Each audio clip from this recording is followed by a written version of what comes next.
이성으로 해결되지 않은 전대미문의 사건 앞에서 자신을 잃어가는 서태유는 스스로의 규칙을 버리지 않고 유력한 용의자 박현규에게 총구를 들이댄다.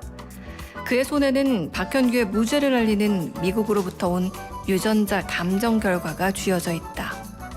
이렇듯 살인의 추억은 1980년대가 낭만적인 삶으로 차 있는 것이 아니라 죽음과 광기의 추억이라고 속삭인다.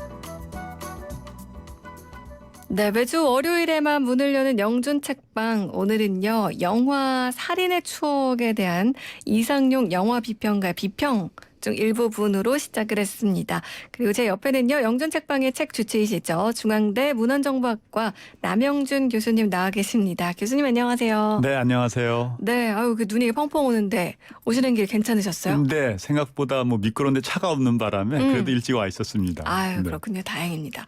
아니, 지난주 저희 영준 책방 이제 하면서도 그때 따끈따끈하게 청취자분들께 봉준호 감독의 이 기생충 아카데미 4관왕 소식을 전해드렸었어요. 네. 일주일이 지났는데 지금도 이 뒷이야기들이 계속해서 쏟아지고 있고 네. 뭐 지난 주말에 북미 극장가에서는 이 기생충이 오스카 효과를 톡톡히 누렸다고 해요. 네. 박스오피스가 아주 기록을 세웠다고 하는데 우리나라에서도 IPTV에서 뭐 기생충뿐만 아니라 봉준호 감독의 영화 다른 작품들 VOD 시청이 좀 많이 늘었다고 하던데 어떻게 교수님 좀 이렇게 지난주에는 못 보셨다고 하셨었거든요. 네, 보셨나요? 제가 영화를 영화관에서 보지 못하고요. 이렇게 짤방이라는 애들 그 단편을 해서 네. 보고 그다음에 이제 그 약간의 시나리오도 잠깐 들여다봤습니다. 네. 그래서 당장 뭐 어제 귀국하셨던가 이래가지고 어제 뉴스도 좀 보고 그러는데 하여간 이제 봉준호 감독이 지금 어쩔 수 없이 이제 코로나19 네. 신종 코로나 바이러스 때문에 지금 온 국민들이 심란해하는데 이거를 뭐 한꺼번에 그냥 깨끗하게 청량감 있게 날려준 아주 좋은 소식이라 일주일 내내 이제 뉴스를 통해서 혹은 뭐 제가 나름대로 이렇게 유튜브 이렇게 단편을 보면서 봉준호 감독의 작품을 거의 다 봤다고 저는 생각합니다. 네, 그렇군요. 사실 많은 분들이 지난 일주일은 그래도 이 영화 기생충의 아카데미 수상 소식 덕분에 조금은 그래도 기분 좋은 느낌을 느끼셨는데 사실 오늘 이 사연의 주인공도 이 기생충 수상 소식을 보고 문자를 주신 거예요. 소개해드리기 앞서서 여러분께서도 실제로 이런 1:1 책 처방을 받으실 수 있거든요. 그 방법 알려드릴게요.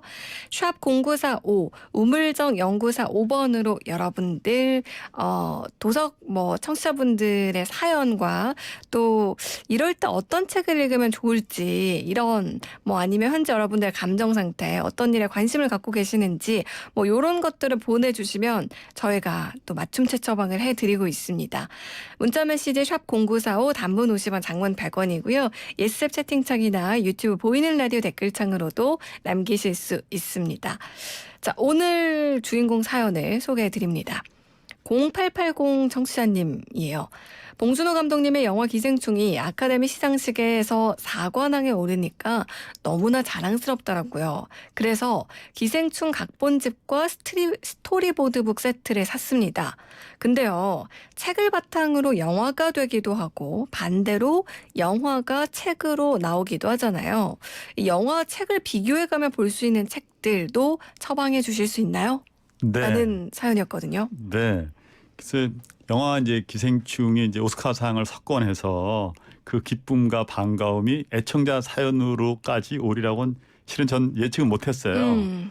근데 어쨌든 애청자께서 보내준 사연을 들여다보면 영화랑 소설이랑 서로의 역관계, 정관계 얘기를 하는데 실제적으로 소설이 영화화된 거는 굉장히 많이 있어요. 네. 근데 영화가 소설된 거는 상대적으로 좀 적습니다.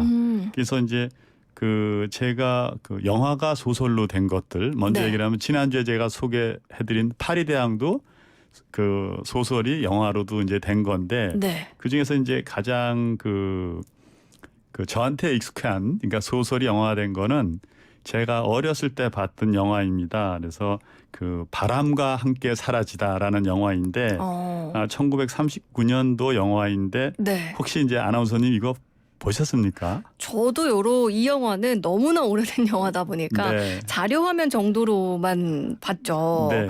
뭐 예전에 그 뭐랄까요, 주말의 명화 뭐 이런 데서도 맞습니다. 나왔던 네, 것 같고, 그리고 유명한 명대사가 하나 있잖아요. 내일은 내일의 태양이 떠오른다. 맞습니다. 네. 너무 오래된 영화라 이제 주말의 명화에서도 잘 해주지 않아요. 제가 보면요. 너무 오래됐는데, 그런데 이제 그 영화 바람과 함께 사라지다를 제가 처음 소개시켜드린 이유는 이 영화가 1940년 제12회 미국 아카데미상에서 지금 봉준호 감독의 기생충처럼 네. 말씀하신 대로 이제 감독상, 작품상부터 시작해서 8개 부분에서 이제 오스카 트로피를 받은 작품이에요. 그런데 이 영화가 마가렛 미첼의 소설인 것을 아는 분은 그렇게 많지 않습니다. 근데 어쨌든 뭐 이게 제가 많이 좋아하는 영화이지만 너무 설명이 길어지면 제 연식으로 해서 이 뉴스 FM 청취자분들, 조현재 아나운서님이 진행하는 청취자들에게 신뢰가 될까봐 이 정도로 설명을 마치고요. 네. 다만 이제 아무튼 이 이외에도 소설이 영화되어 사람들에게 사랑받을 수 있는 작품은 무수히 많아요. 얼마 전에 개봉한 이제 작은 아씨들도 네. 미국의 작가 이제 올컷의 장편 소설을 영화한 거죠. 아니 지금 바람과 함께 사라지다 저도 영화로만 알고 있었는데 요게 원작이 소설이라는 네, 그렇습니다. 거고요. 네. 그리고 뭐 작은 아씨들은 많은 분들이 책으로도 더 많이 알고 계실 것 같은데, 뭐 지금 소설이 영화화된 작품들 보고 있는데 좀 유명한 작품들 몇 개 더 소개해 주실까요? 네. 이제 명절 연휴 때가 되면 이제 어김없이 안방에서 이제 그 TV를 통해서 방영되는 반지의 제왕이 대표적인 그 영화예요. 네. 이 영화도 이제 톨킨이 이제 쓴 소설을 영화한 작품인데, 세 편, 그 중에서 이제 세 번째 편, 그래서 왕의 기한이라는 부제가 붙어진 반지의 제왕은 2004년 아카데미상을 받은 작품이고요. 네. 그때는 11개 상을 휩쓴 작품이에요. 네. 그래서 그냥 주현재 아나운서께 그냥 여쭤보면 네. 제가 좀 전에 이게 소설이었다라고 말씀을 드렸는데 네. 이 소설이 언제적 소설인지 혹시 예측하실 수 있겠어요? 반지의 제왕이요? 네, 네. 저는 영화로 먼저 접했기 맞죠. 때문에 네네. 해리포터 같은 경우는 소설을 접하고 나중에 영화된 맞습니다. 거를 이제 네. 봤는데, 네.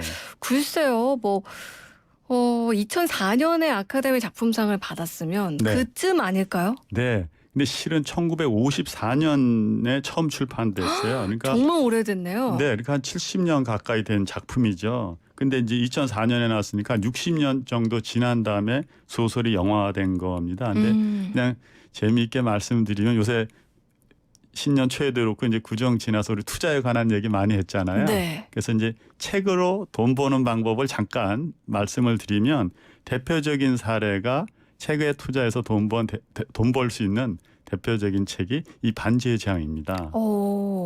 어떤 의미에서 그럴까요? 이 반지의 제왕 이제 초판본이 이제 1권서부터 3권까지 합본이 네. 대략적으로 한 미국 달러로 한 4만 5천 불 정도 하고요. 네. 저자 사인이 이제 들어가 있는 건 6만 달러.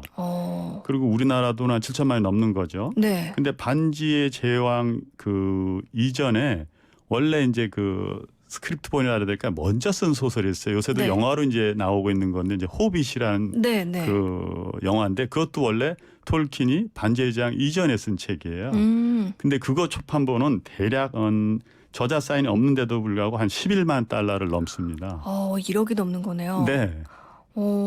그래서 초판본을 잘 챙기면 네. 엄청 큰 재산이 옵니다. 그래서 이 그 라디오 들으시는 청취자분들도 혹시 네. 주변에 우리나라 초판본도 굉장히 비싸요. 그러니까 책의 단행본이라든가 정기 간행 출판본 혹시 주변에 있으신지, 혹은 뭐 고향집 부모님한테 가서 할머니나 할아버지한테 가서 한번 찾아보시면 네. 이게 큰 돈이 됩니다.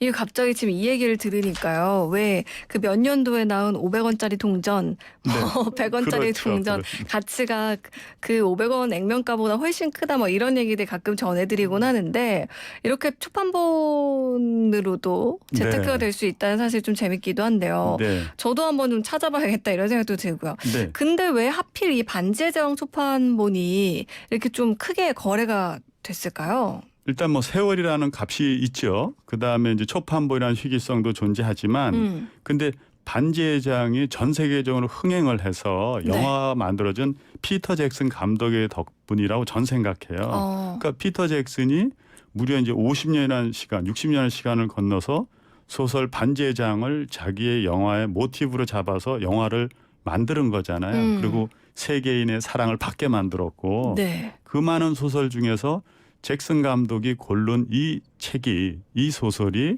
실제적으로 영화를 만들어내는 감독의 뛰어난 안목 덕분에 이 초판본 값이 덩달아 오른 거죠. 아니 근데 이 50년이 지난 작품을 영화화해야겠다라고 생각을 했다는 거는 네. 물론 감독이 영화를 잘 만들고 네. 그런 수많은 이야기들 중에 이 이야기를 픽했다는 것도 있겠지만 네. 반대로 그 예전에 쓰여진 책임에도 불구하고 지금 영화화했을 때 전혀 손색 없는 작품이라는 이야기이기도 한 거잖아요. 맞습니다. 그러니까 소설이 갖고 있는 작품성이 나름대로 영화의 그 인기에 나름 좋은 그 영향을 미쳤다고 좀 봐져요. 그러니까 반지의 제왕이라는 것 자체가 20세기 영미 문학의 10대 걸작, 그러니까 판타지 걸작성에 손꼽히는 소설이자 고전으로 평가를 받거든요. 네. 그러니까 2001년까지 전 세계적으로 약 한 1억 권 이상의 소설이 단행본이 판매되었다는 거는 그 스토리가 지금 아나운서님 말씀하신 대로 구성이나 전개가 굉장히 단단한 것을 그 인정한 작품이라고 그럴 수 있죠. 네. 그렇기 때문에 제가 이제 이 작품을 오늘 소개시켜 드린 건데 봉준호 감독이 상대적으로 얼마나 대단한 건가라고 말씀드리면 봉준호 감독의 기생충은 이런 그 1억 권이 팔린 그러니까 독자가 1억 명이 있는 그 소설책으로 출발한 게 아니잖아요. 네. 즉 팬덤이 없었어요. 그러니까 팬덤이 없는 가운데서 자기가 이런 아카데미상 사관왕까지 갔다는 거는 무에서 유를 창조한 거라고 저는 생각해요. 그래서 이번에 애청자님도 기생충 이 수상 소식에 각본집하고 스토리보드를 샀다 그러셨잖아요. 네. 그러니까 이제 기생충이야말로 역으로 영화가 소설을 이제 판매하게 만드는 이런 그 아주 좋은 모델이라고 할 수 있죠. 아니 근데 영화가 이제 뭐 상영이 되고 나서 각본집과 스토리보드북이 출시되는 경우가 종종 있긴 한데 어떤 영화들이 이런 걸 좀 출간을 할까요? 일단 뭐 모든 영화가 다 스토리보드라든가 이런 뭐 시나리오집이라고 불리는 각본집이 판매되기 위해서 출판되는 건 아니고요. 네. 이런 것이 나왔다는 것 자체는 그 영화가 흥행에 또 하나는 작품성에 인정을 받았다는 것을 말하죠. 즉 수요가 있는 거를 말하는 거죠. 네. 그래서 이제 제가 오늘 소개한 거는 이제 그 실제 작가는 김광림 작가이지만 봉준호 감독과 심성보 님이 각색한 살인의 추억을 아까 소개를 부탁드리고 도입부에 그 한 부분을 설명한 겁니다. 네. 저희 영준책방 오프닝 이제 멘트로 이상용 영화평론가의 비평을 네. 읽어드렸는데 네. 요것도 이 시나리오 집에 있을까요? 네, 그 시나리오 집에 이제 이 살인의 추억이라는 이 작품에 대한 어떤 우수성을 설명한 내용입니다. 네. 그래서 뭐라고 이상용 감독 그 평론가 얘기를 하면 이러한 성공, 즉 흥행의 성공은 원작의 힘이라기보다는 변형의 주체인 감독들의 역량이 주요하게 발휘된 것이라고 보는 것이 옳다. 즉 각색은 원작이 갖고 있는 감정을 오히려 해칠 수도 있다고 전 봐져요. 네. 그렇지만 역으로 아주 멋지게 각색이라든가 나름대로 각본을 했다는 거는 원본을 더욱 빛나게 할 수 있는 마술과 같은 감독의 힘이라고 전 생각하거든요. 네. 그래서 소설이 갖고 있는 이제 아름다운 문장들을 스크린을 통해서 더욱 빛나게 만들어줄 수 있는 마술을 부린 사람들이 감독이라고 전 생각해요. 그래서 영상미의 극대화라는 것을 보여준 봉준호 감독의 마술이 있는데 이걸 한번 그 책에서 살인의 추억에서 뽑은 한 구절이 있습니다. 그걸 한번 아나운서님께서 읽어주시죠. 네. 눈앞에 넓게 펼쳐진 들판이 보인다. 세상의 끝과 같은 어둡고 황량한 들판. 바람소리 가득한 들판 가운데 논두기로 나란히 앉아있는 여자들의 뒷모습. 모두들 벌거벗은 모습이다. 끄트머리에 조그맣게 앉아있는 소연. 바람에 날리는 짧은 머리. 등뼈가 도드라질 듯 가냘픈 체구. 태윤을 바라보듯 살며시 뒤돌아보는 소현. 무표정한 얼굴, 말없는 눈동자. 아니 이게 너무나 표현이 세세해서요. 네. 그리고 또 그 상당히 뭐라 그럴까요? 그 하나의 커다란 장면에 저희들이 쳐다보고 있는 것 같잖아요. 그려져요 머릿속에. 제가 요 모습대로 한번 상상을 한번 제 머릿속에 이제 그려봤어요. 네. 근데 이러한 장면들은 이제 새벽 안개 속을 배경으로 이런 장면이 있을 수도 있고 또 하나는 이제 음산한 가을 오후에 석양 아래 조금은 쓸쓸하게 감객에게 보여줄 수 있잖아요. 네. 근데 그 보여지는 걸 어떤 감정을 어떤 관점을 감독이 우리 관객들에게 보여질까라는 건 오로지 감독의 판단이고 결정이잖아요. 그런 판단의 연속이 우리 관객들을 스크린 속으로 빨아들이게 하는 마력, 마술 같은 것이 진짜 봉준호 감독의 능력인 것 같아요. 그렇군요. 아니 이 시나리오집, 각본집을 보면 네. 왠지 영화의 매력에 조금 더 빠지게 네. 되지 않을까라는 네. 생각이 드는데 네. 교수님 직접 지금 2개 다 보신 거잖아요. 네, 네. 어떠셨어요? 실질적으로 저는 봉 감독의 작품 해석과 표현력이 한편의 그 시적 능력, 해석력을 타고난 사람이 아닐까? 물론 제가 이제 그 오스카상을 받아서 이렇게 더 좋게 말씀드릴 수 있지만 그냥 제가 하나 이제 공부하는 사람으로서 냉정하게 이제 문장력을 봤을 때는 이제 이 시나리오 2편을 다 보면서 요번에 그 봉준호 감독이 각색상도 받았거든요. 네. 유심히 보시면 각색상이 실제적으로 감독하고 같은 경우가 거의 나타나지 않아요. 근데 각색상을 받았다는 거는 시나리오를 쳐다보고 해석하는 능력에 대한 그 실력, 혹은 그 어떤 마력이 봉준호 감독이 이미 갖고 있구나라는 거를 보여주는 거라서 저는 각색상의 봉준호 감독의 오스카상 수상이 절대 우연이 아니라고 봐져요. 그래서 기생충을 보시지 아직 못한 그 애청자분들은 네. 실제적으로 저는 개인적으로 그 기생충의 시나리오 보도집을 보는 것도 추천하지만 이 살인의 추억 이 그 시나리오 이 책을 네. 한번 보시고 가면 네. 봉준호 감독이 어떻게 작품을 해석하고 어떻게 설명하는지를 좀 더 정확하게 알 수 있어서 훨씬 재밌을 것 같아요. 그렇군요. 이 소설의 매력과 영화의 매력 또 둘 다 느껴보고 싶은 분들께 이런 방법을 추천해 주시는 건데요. 네. 한 권 더 추천해 주신다고요. 네. 일단은 제가 말씀드린 건 봉준호 감독의 이런 어떤 그 쾌거에 애청자들께 제가 이제 문헌정보학하고 책을 이제 업으로 담고 있으니까 네. 작은 아씨들이라든가 오만과 편견이라는 그 소설책으로서 아주 그 이름이 난 그 명작들이에요. 이런 명작들을 소설과 영화를 어느 거를 먼저 보듯인지 꼭 2개를 비교하면서 보시면 네. 굉장히 재미있는 영화를 볼 수 있는, 그다음에 해석할 수 있는 능력을 가지고 새로운 시각으로 영화를 볼 수 있다고 저는 생각합니다. 네. 오늘 영화 책에 대한 이야기들 함께 했는데요. 러브스토리 OST이죠. 프란시스 라의 스노우 플로릭 띄워드리면서 남영준 교수님과는 인사 나눌게요. 교수님 다음 주도 책 처방 기대할게요. 오늘 말씀 고맙습니다. 네, 감사합니다.